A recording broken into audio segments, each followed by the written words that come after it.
Hai guys. Perkenalkan, nama aku Irani Titisari. Di video ini aku akan mengajak kalian untuk belajar mengenai resiko audit, materialitas audit, dan strategi audit. So let's keep on watching. Pertama, kita akan mempelajari tentang resiko.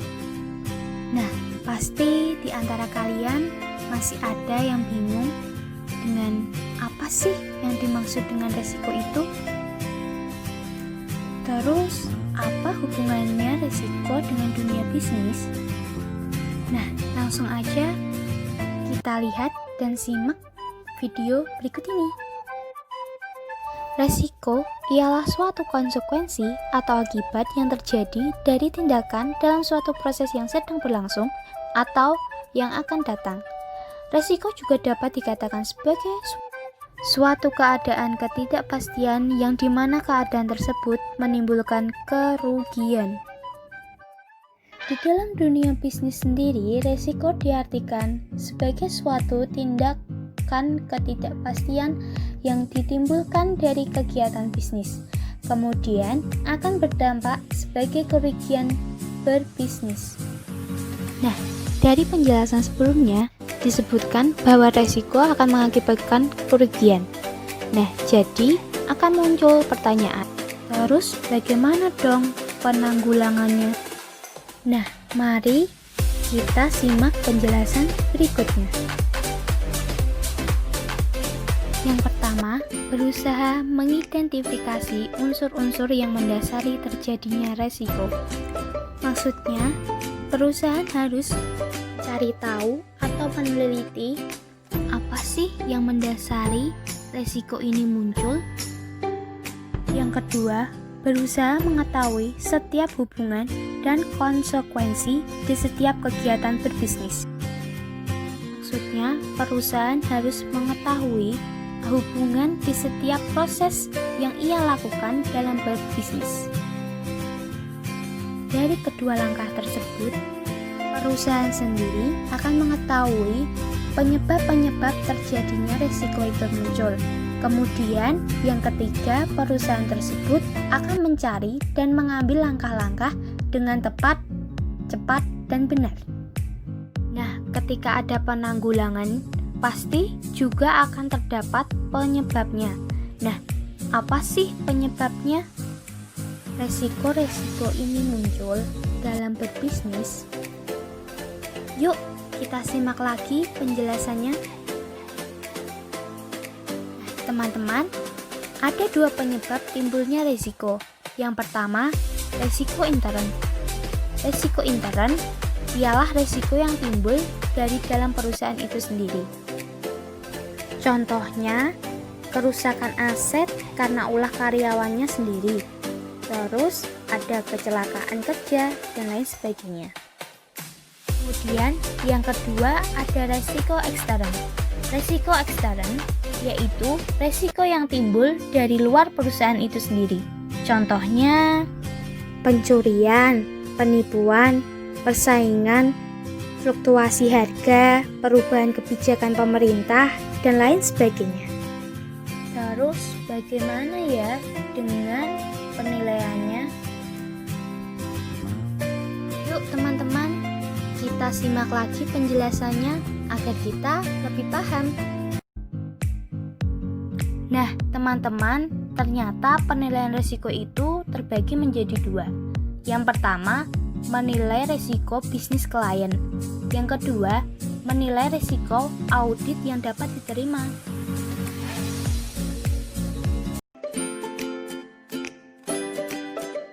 Menilai risiko bisnis klien adalah penilaian auditor atas bisnis klien saat penilaian akan lebih mempertimbangkan industri si klien. Maksudnya, auditor akan melihat industri yang digeluti si klien, strategi bisnis si klien, tata kelola perusahaan, dan cara penanggulangan serta meminimalkan risiko bisnisnya.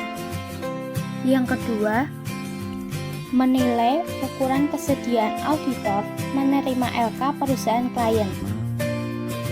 Maksudnya, saat penilaian, auditor akan mempertimbangkan LK klien itu layak diterima atau tidak.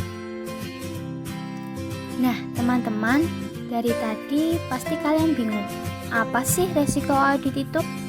Nah, materi selanjutnya kita akan membahas tentang resiko audit.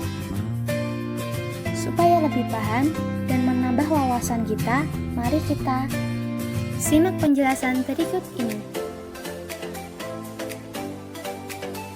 Nah, jadi resiko audit adalah resiko di mana saat auditor menerima suatu tingkat ketidakpastian tertentu dalam pelaksanaan audit. Resiko audit yaitu resiko bahwa auditor secara tidak sadar gagal untuk menyesuaikan pendapatannya atas laporan keuangan yang salah saji secara material.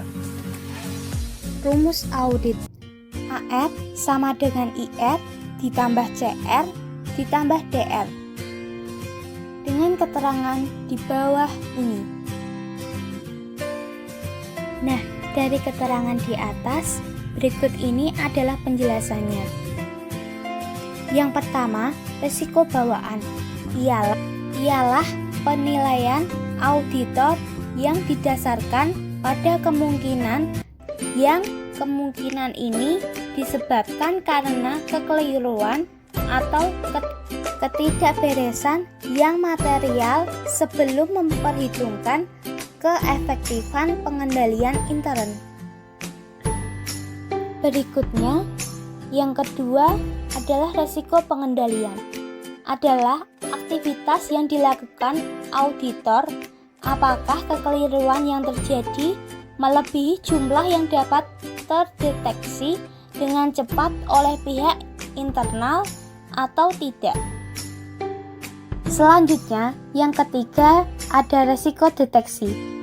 Resiko yang timbul karena auditor salah dalam kegiatan pendeteksian. Nah, teman-teman, kemudian kita akan membahas tentang materialitas. Nah, pasti di antara kalian belum ada yang tahu tentang apa sih materialitas itu di dalam audit. Konsep materialitas sendiri berkaitan dengan seberapa pengaruh sih salah saji dalam laporan keuangan. Nah, mari kita pelajari lebih lanjut. Materialitas adalah salah saji yang sengaja dihilangkan dan salah saji tersebut mengandung arti dalam penggunaan LK.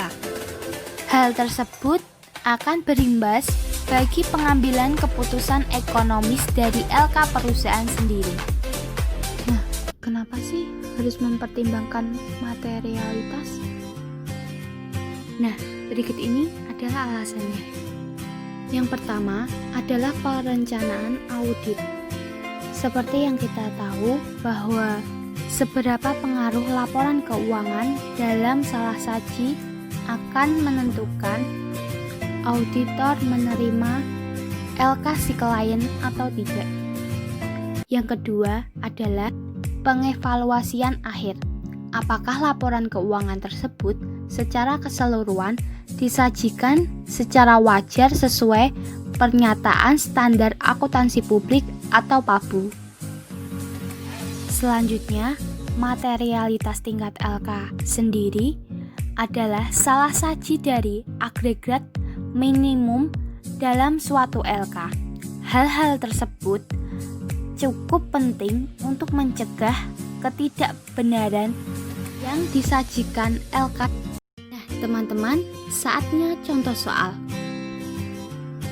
Sebuah perusahaan A memiliki total aset 44 miliar dan total pendapatan 31 miliar. Maka, berapakah materialitas perencanaannya? Diketahui total aset 44 miliar total pendapatan 31 miliar. Ditanya berapa materialitasnya, penyelesaiannya. Nah, teman-teman, berikut ini adalah tabel yang tetap untuk menghitung materialitasnya.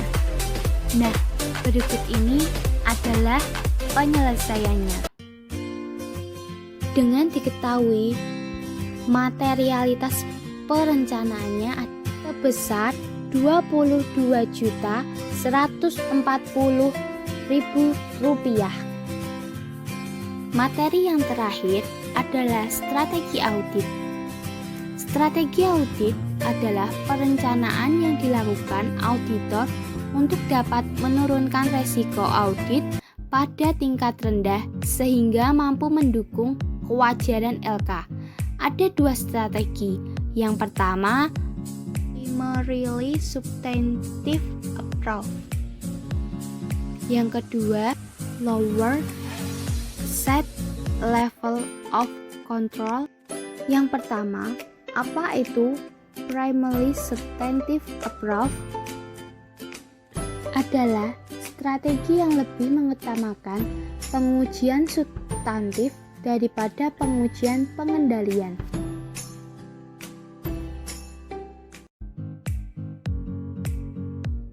Nah, kenapa sih auditor memilih strategi ini? Alasannya ialah yang pertama, hanya ada sedikit kebijakan dan prosedur pengendalian internal yang relevan dengan pengaitan audit atas laporan keuangan. Selanjutnya, yang kedua adalah kebijakan dan prosedur pengendalian internal yang berkaitan dengan asersi untuk akun dan global transaksi signifikan tidak efektif. Lalu yang berikutnya, apa itu lower control risk approach? Ialah auditor meletakkan kepercayaan moderat atau tingkat kepercayaan penuh terhadap pengendalian internal akibat audit hanya sedikit melaksanakan pengujian substantif dalam memilih alternatif strategi audit tersebut. Auditor mempertimbangkan faktor-faktor berikut ini. Nah, berikut ini adalah faktor-faktor yang mempengaruhi auditor memilih dan mempertimbangkan. Oke guys, cukup sekian penjelasanku kali ini. Terima kasih sudah menyaksikan.